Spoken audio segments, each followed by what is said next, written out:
Hello, everybody, and welcome to another episode of Good Sports. I'm Robert Parris alongside Mike Espejo. I think that was a very formal intro. But episode five. I think we should talk about football as we have some fall foliage going on in the background. We also have our football on the televisions. But Mike, thanks for coming on here. No problem, Robert. I can't believe it's episode 5. That's awesome. And yeah, we're talking about our favorite subject. We can't believe we are completed 4 weeks of the National Football League and 3 weeks of high school, which we'll get to at the end of the show. Yep. What are some of the big stories so far we've seen in the National Football League? Let's start with the top of the league, the best team, the Kansas City Chiefs. What do you think? 4-0. Yeah, 4-0. I think they're doing really well. I mean, Travis Kelce has not really been getting any catches, which kind of worries me for fantasy owners, but we'll talk about our fantasy league in a little bit if we want to talk about that. But I think what really hurt them now is they lost Rashee Rice. You're out Pacheco. You're down Hollywood Brown, who I believe is out for the rest of the year. But it's kind of like not really dwindling for them, but I think they're hurting a little bit with all their receivers going out. Yeah, but they're still 4-0. They're still doing great. And, I mean, they had a lot of injuries. What do you think? Do you think that they're just usually – don't Super Bowl champions usually start off a little slow or they have the Super Bowl hangover? Yeah. They're coming off 2 out of 3, and they look like they're They don't look like that at all. No? No, they're just – getting by. They're getting by. They're getting by. And I know next Monday, October 7th, they're playing against New Orleans. So I think New Orleans is coming off a loss against Atlanta. So I think they might give them a game. Might. And there has been some a little bit of controversy with the Chiefs that they've gotten maybe a little bit of assistance from the Zebras. What are your thoughts on that?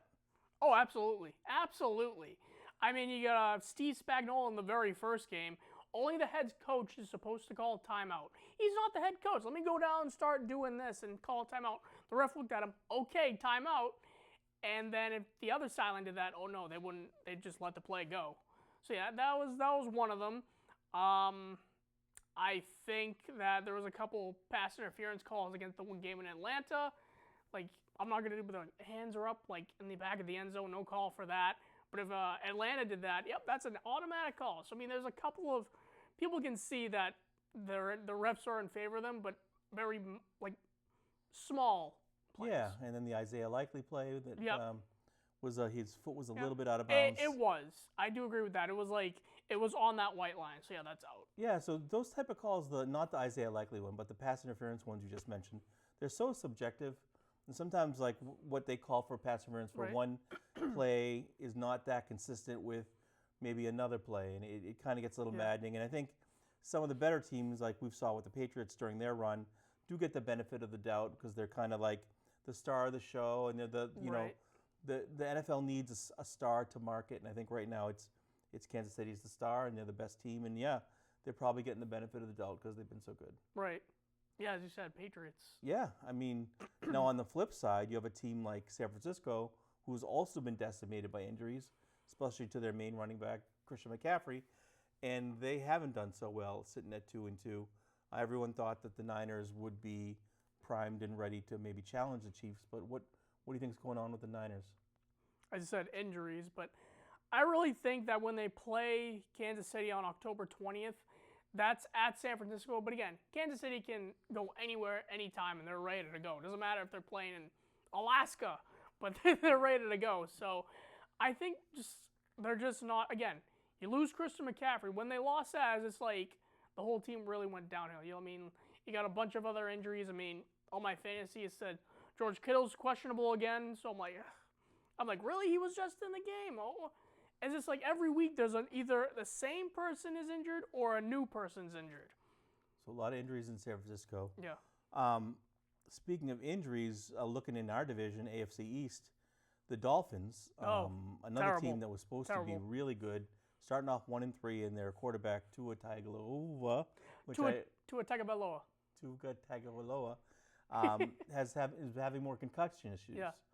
And I think without Tua, the wheels have fallen off. And I think looking at the stats, the Dolphins are like the lowest scoring team in the NFL and worse for point differential, as I was looking today, even worse than the Patriots on both categories. So that was a team I was very afraid of for the Pats coming into the year. But I mean, with Tua, you see something like that, and concussions are a big deal in the NFL. You kind of have to wonder, is it worth it for someone like that to continue? I know,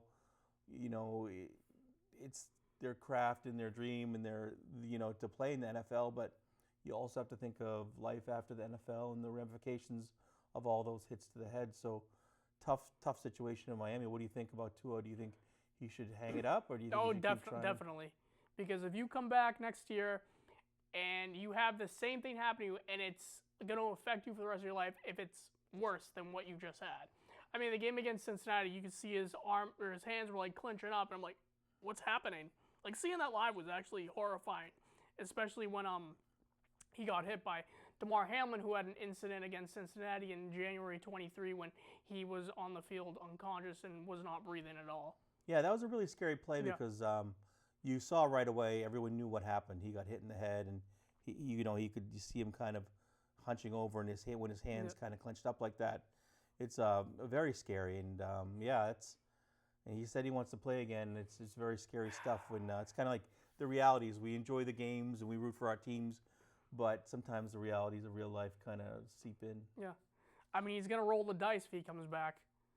I mean, hopefully he does, but I mean, how are they gonna protect him? I mean, they were saying that he did jujitsu.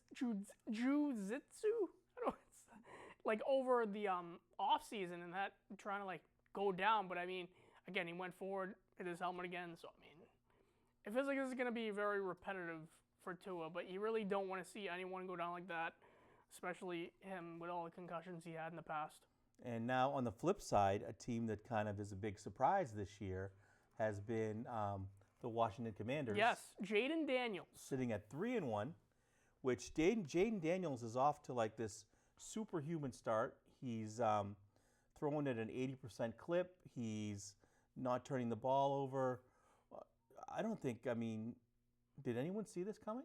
I didn't. No. And they have a new coach, Dan Quinn, who was the former defensive coordinator for Dallas and the former head coach of Atlanta. And Jaden Daniels was second in the draft, right? Yeah. It was Caleb Williams, who was in Chicago, who's also starting. He hasn't been that great. And then Jaden Daniels, who's been amazing, setting records, 80% clip. I think last week he was something like 26 of 30, no interceptions. I mean, that's almost unheard of for even an established NFL player. But for a rookie to come in and do something like this, that's pretty remarkable. When are the Patriots going to start Drake May? I know we have a little list down the line, but do you think the Patriots are in trouble? They really are. Yeah, we could skip to the Patriots because Drake May was third in that draft. We're 1-3, and I think the big problem has been the offense. The defense we knew would be serviceable, and they haven't been what we thought, but they've been fine. Yeah. But the offense is right behind Miami in futility, with one of the lowest point totals scored in the league, and the offense has been sputtering. So I think a big problem has been the offensive line. And the question about starting Drake May is, do you want to throw him out there with an offensive line that's Swiss cheese? Because speaking of Tua, he may get hurt. So Drake May is kind of the future. He was our number 1 draft pick, 3rd overall. That's a big debate now around town. And for Patriots fans, is do we just throw our hands up in the air and say, you know what, throw him out there? Or do we kind of, take it slow with him? So it's kind of one hand kind of washes the other. The offense is anemic and the offensive line is bad. Do you try and spark it up by bringing Drake May in? But I don't know. What do you think? What would you do if you were Gerard Mayo and the coach, and if Robert Kraft called you and said, Robert, I need your advice. What do we do? We're 1-3. We got this kid sitting here. What do you do? You play him. What do you got to lose at 1-3? What do you have to lose? You're not winning the division. You have to keep winning the rest of the games. You're not winning the division. Brand new coach, you're going to play Miami. You might have a shot, and they're also 1-3. They're down multiple injuries too. But what's that for Miami? Houston might be difficult because they have like Stephon Diggs and Tank Dell and all those other folks. But what do you got to lose? Start them. Get his feet wet. I'm with you. I think you kind of have to roll the dice, throw them out there, and start the process. We're 1-3. They brought in Jacoby Brissett, who is just an average, maybe below average guy. He got the nice win against Cincinnati to start the year. Showed a little bit of ability to run, but I mean he's just not a threat in the air attack. And I think defenses can just stack the box, put everyone up against the line, and Ramondre Stevenson has been having a tough time uncharacteristically with a bunch of fumbles.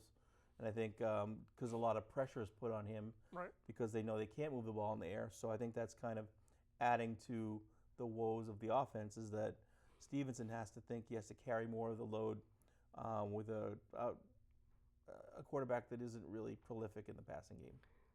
I mean, it feels like every play is like, let's give it to Ramondre, let's give it to Ramondre. And then it's just like, you're going to work him too hard and then he'll get hurt. So it's like, what do you got? Antonio Gibson? I mean, they're not really utilizing him enough. Same with last year when they had Elliott. They didn't utilize him enough. Again, as I said, the offense was not good. You had Mac Jones under the helm. So, I mean, well, he's in Jacksonville. When he come in for that Buffalo game and he fumbled the ball. I'm like, oh, that's classic Mac Jones. But I actually kind of feel bad for Mac Jones because it feels like that the offense where they had Matt Patricia a couple years ago, they ruined him. I mean, you had this star-studded Alabama QB.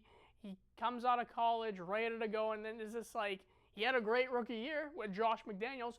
He left. Let's bring in Matt Patricia. He's a defensive coordinator. Yeah. It's just like me trying to be a math teacher. I'm not a math teacher. Why would it? It's just the same thing. It's just like you're not good at math. No, it's just like if I 1, 2, 3. Yeah, and that's kind of the argument, right?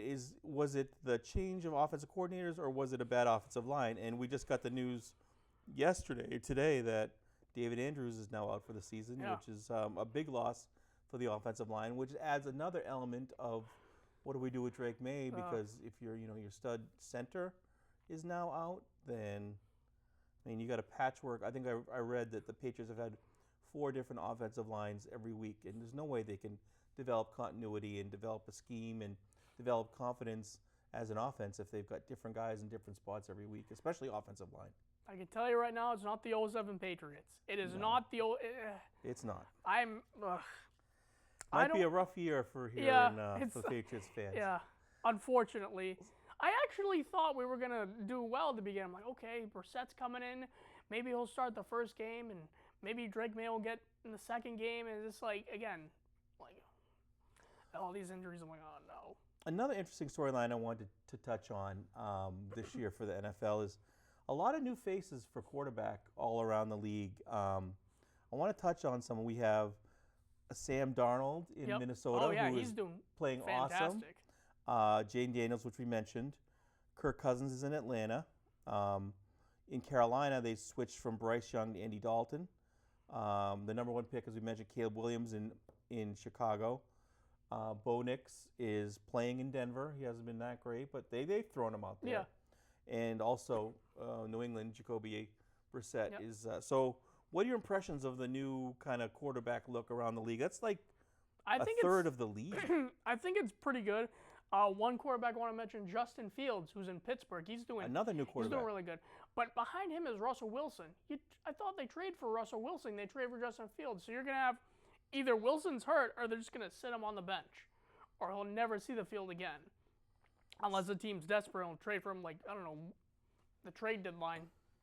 So of all the different quarterback moves over the offseason, who do you think, I mean, it's only 4 games in. We're almost the quarter pole of the season. What team do you think improved themselves the most behind center? Oh, definitely Minnesota. Minnesota, because I'm like, okay, because they had J.J. McCarthy in preseason, got hurt, and fans were like, Minnesota fans. He was a draft pick, like number 9 overall. Yeah. And they're like, that's our year. And then Sam Darnold comes in. I'm like, wow. Now, Journeyman bounced around from like the Jets to Carolina. Suddenly, he goes to Minnesota, and he looks awesome. Yeah. He kind of reminds me of that, 2017 Minnesota Vikings when they had Case Keenum, who was kind of like really like a nobody. I'm like, wow. Well, I heard an interesting theory on Darnold is that Carolina has been terrible for an organization, and once guys leave Carolina, they pretty much do okay. Yeah. Darnold, we're seeing now in Minnesota. Who's the guy now at Tampa Bay? Oh, Mayfield. Baker Mayfield. Yeah, he's doing good too. Really He's doing well. good too. So another guy. Well, he was in Tampa Bay last year too. Yeah. Right? So maybe there's something going on in Carolina where they had that number 1 pick last year overall, Bryce Young. He's getting killed. But maybe Carolina is just not the place to be if you're a quarterback. It seems like. I mean, after the first 2 games, I don't understand why they benched him because I mean they're already 0-2. I don't see Mayo benching Brissett. Yeah, I don't know. Maybe he should. So yeah, gonna be a tough year for Patriots fans, and hopefully someone can knock off the Chiefs because I don't know if I can live with myself for another Chiefs championship in the Super Bowl. I know they're not playing Minnesota this year. That would have been a game. That really would have been a game. Yeah. So, what other any other storylines in the NFL you want to touch on before we move on? Let's see. Any interesting games you've seen or players that have kind of Lamar Jackson. Lamar Jackson. I mean, they beat Buffalo 35-10, and that was a fantastic game. I'm not just saying that because I have him on fantasy, but yeah, I think Baltimore's kind of finding their rhythm now. Started 0-2, defeated Dallas by that much because Dallas almost made a little bit of a comeback, and they defeated Buffalo with a big margin. So. And they're starting to run the ball now. Yeah. Buffalo. They have who's the running back? Derrick Henry. Derrick Henry. So he played awesome in the last game. So yeah, they started off as a disappointment too. I thought the Ravens would be a team that would be kind of up there in the AFC, and maybe now they're kind of finding their groove. It's only 4 weeks in. Still early in the season. Very early. Not try to overreact. But yeah, I mean, another great, exciting NFL season upon us, and I'm excited to see how it goes. And again, Drake May, I think we got to see him. I thought it would be this week. It's only Wednesday, maybe. Yeah. You never know. Hey, you never know against Miami. Yeah, you never know. He could make an announcement tomorrow that he's going to start. Yeah. So, all right. And so, yeah, other than that, I mean, if they don't shake it up somehow, the Patriots are in for another long season. Yep. Hopefully that could have been their one win that they got against the Bengals. Yeah.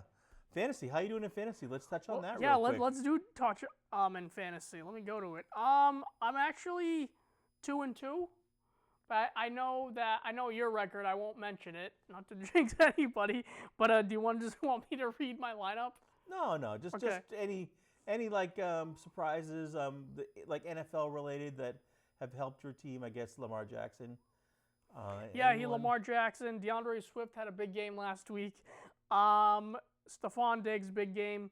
Xavier Worthy, he might be the star for that team because they got a bunch of wide receivers that are out. Yeah, Robert's roster. And it's not called egg salad anymore.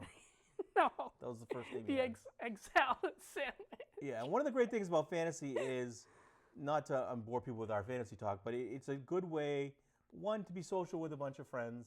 Number two, it kind of makes you watch an Arizona Tampa Bay game that I'd never watch, but if my opponent had someone or I had someone, right. It's a good way to follow the league as a whole, as opposed to just teams you like. So it's been a fun diversion. All right, I think that's our NFL wrap up. Let's switch. This has been some interesting doing here at Burlington High School, and we're on the topic of football. We go. Okay, there we go. We got the Burlington B. The stage switch. No, we just need the stick. Yeah. So let's talk about what's going on at Burlington High, Robert. Give me a little breakdown. All right, let's do a little breakdown. So let's do, because it'll be, what do we got? 10 minutes left. So I'll just go through each team and their records. If I name all of them, we'll be out of time. So, excuse me. Starting off with volleyball, they're 7-4, which is pretty good. They're pretty good. Girls cross country 0-3. So it's trying to get themselves in rhythm. I mean, they still have a young team, so they're still looking for their first win. Boys cross country 2-2, so they're doing okay again. Matt Carlin, this season said a young team, so he's still trying to get them gelled up, if you want to say that. Carr's a really good coach. He always seems to get the best out of his athletes, and they always seem to do well by the end of the year. I think he'll get them turned around. Golf, 7-6 with Bob Concession, the father. The father. Not the father. The Former hockey coach. Yeah, former hockey coach. So they won against Melrose 38-34, and I'm going to mention this because that was the first win against Melrose in 7 years. With that win, they clinched a spot in the D2 tournament. Awesome. So when's the last time we were in the golf D2 tournament? I mean, there was a couple players last year, like individually. But I mean, like the team itself. But team qualified. Yeah. First time in a while? Yeah. Nice. But the first big win against Melrose in 7 years. That's pretty impressive. I had no idea Melrose was a high school golf powerhouse. They're under wraps, as they say. All right. Girls swim, the Woburn Burlington team, you know how they combined? Right. They're 0-3. However, record doesn't mean a record.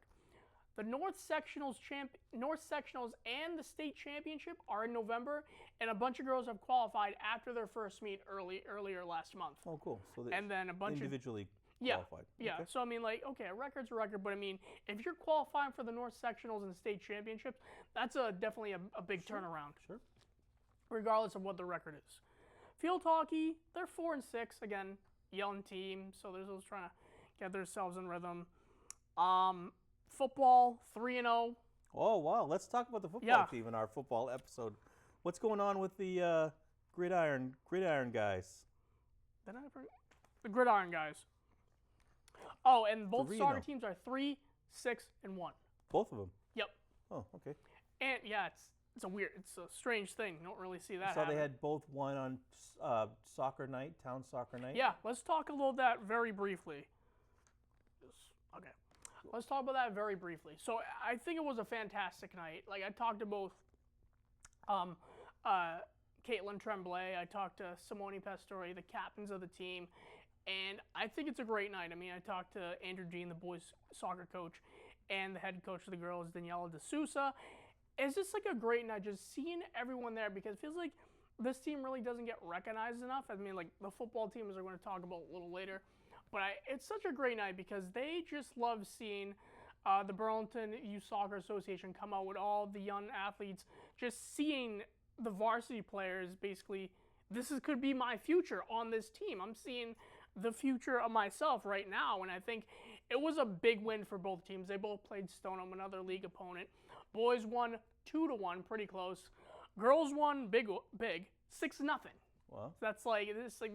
They poured it on. I mean, awesome. You definitely want to win on town night, especially during that thing. I think it was a great night overall. There were plenty of people there, and it wasn't a disappointment. Yeah, that's a great night for Burlington soccer. Yeah. I experienced it a couple years ago when I had an exchange student on the team, and it's a big night.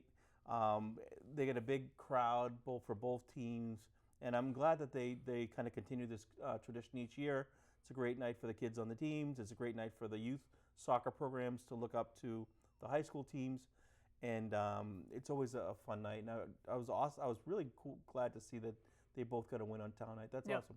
Yeah, it's a big night for them. Big night. And speaking of the volleyball team, they have their Spike Cancer. Their cancer in a couple of weeks. Their cancer 18th. fundraiser, right? So that's always a nice event, and they have a fundraiser for cancer research, and they raise a lot of money. That's awesome. Yeah, so all these teams have little like fundraisers going on. I think it's a great thing. It helps athletics and it helps the team and helps the cause of what's going on. I think the soccer team too also plays in a tournament like Kicks for Cancer. I think they do that. Yeah, so it's cool to see the kids doing good things for these causes. Yeah. But you did mention the football team. Yeah, so let's talk about the football team. I will get to it with a few minutes left. So they are 3-0. 3-0. I will talk about the recent game whenever you're watching this. It was against Cambridge Ridge and Latin last Friday on the 27th. They won 41-24. Nice. Now I want to talk about Garrier's stats because he was featured in the Boston Herald D4 Player of the Week. Awesome. So we'll name him right now. So Anthony Garrier. Anthony Garrier. Yeah, quarterback Anthony Garrier. Senior. Yep, senior. He had 236 passing yards, 2 passing touchdowns, and 1 rushing touchdown. Their 2 touchdowns in the air were Ryan Brooks Jr. It feels like him and Brooks they're very connected. It feels like they're like a Brady and Edelman. He knows where to go. That's like his star guy. That's his like the breadbasket is just like, if he's open, I'm going to him. And you Reliable. definitely see Ryan Brooks when you're at the home games. They got good chemistry. Yeah, very good chemistry. It's gonna be sad when Gary graduates next spring, But Brooks is a heck of an athlete. Yeah. That guy, he's super fast. He can catch the ball. I see him making plays on both sides of the ball. He's great on defense. He's, a weapon on offense that is really, we'll talk about the game more. Go ahead. Yeah. So running back JT Doherty, he kind of basically filling in for Poland, who we saw last year, incredible young athlete. He had 9 carries, 104 yards, and 2 touchdowns on the ground. One was a 1 yard. 9 carries for 104 yards? Yeah. Wow. So you're like, so the 2 touchdowns, one was a 1 yard rushing touchdown, like right at the goal line. And then the last one was like the few minutes left with a 71 yarder. Whoa. So that's pretty That's good. where he got his yards. Yep. Yeah.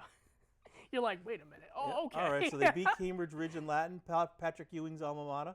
Yep. And who else have they beaten? Oh, they beat. You're burying the lead here, Robert. They beat Woburn. That was a very close game. I know you and Anthony were there, so that was definitely 21-16, 21-15. 21-15, yeah. And the first time we won the Battle of Wynn Street in 7 years, I heard. Yeah. Wow, it's a great win. It was a great win. Yeah.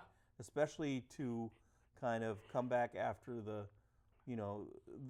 Brinks job last year Absolutely, on yeah. the Absolutely. offsides call on the extra point. Then that game was taken from us. So to get them back and to finally beat Woburn for the first time in 7 years, it was awesome. And then the first one was against Westboro, 27-14.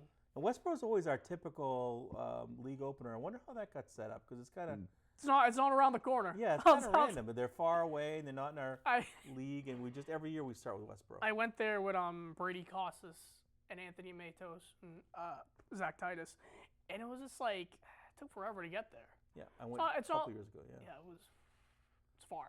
It is far. But I'm we like, got to win. yeah, you got 495. It's just like all these highways are trying to merge over. It's just like, but so 3-0. What are we thinking? That's a good start. This, We maybe could they make some noise this year or yeah. what? As I'm knocking on wood. Knocking on wood, yeah. Yes, absolutely. The next game they have is Wakefield Memorial, who's 1-2. This starts the Middlesex League games because the first 3 games were non-league. So League schedule, yeah. Yeah. Wait, Woburn's non-league? Yeah. Oh. Even though they're in the Middlesex League, they're like Other they play division? like Winchester, Reading. Even though it's like a big little Middlesex. Other division, probably. Yeah. And then October 10th, the next Thursday, another home game. Wilmington, who's right now 0-3. Wilmington's a Middlesex League game? Yeah. Okay. Wilmington 0-3, and Nice. then October 18th, another home game, 1-2 Melrose. Again, these definitely could change because weeks are going to go ahead. And a team that last year was not that good. Again, this is farther down this month, October 24th. Is Stoneham right now? It says they're 3-0, and if these two teams keep going, could have a clash. yeah, that would be a good one. A Thursday night football game that won't be on Prime. That's Thursday night? Yeah. We have a lot of Thursday nights this year. Yeah, so basically next Thursday is October 10th. Yeah. The reason, I think I asked this before, and the reason they told me is that referees. So I think referees are not around. I think that's happening in a lot of high Yeah, school a sports. lot of like Thursdays or a weird Wednesday, like at random, like why are there Thursdays? And again, I'll mention the Stoneham game, even though they're playing in Woburn because their field is under construction. Yeah, so that's why I understand the Stoneham game, but the Wilmington game on the 10th, that usually would be on like the 11th, that Friday, but I guess they couldn't really get refs because again. So that's a home game for Stoneham at Woburn's field. Yeah, so it's really messing up with are they playing all their games, home games at Woburn? Yes. Yeah. Just like when we had the turf issues. Yeah, with when we in played Bedford, yeah. Okay. So Was it like, I know I was like couple not games, there. yeah. 2. Yeah. And that they played the Woburn game. They played the Woburn game. Yeah. And then the last regular season game is again a The month. rival. Yeah. Bedford. Watertown. Bedford. November 1st. No.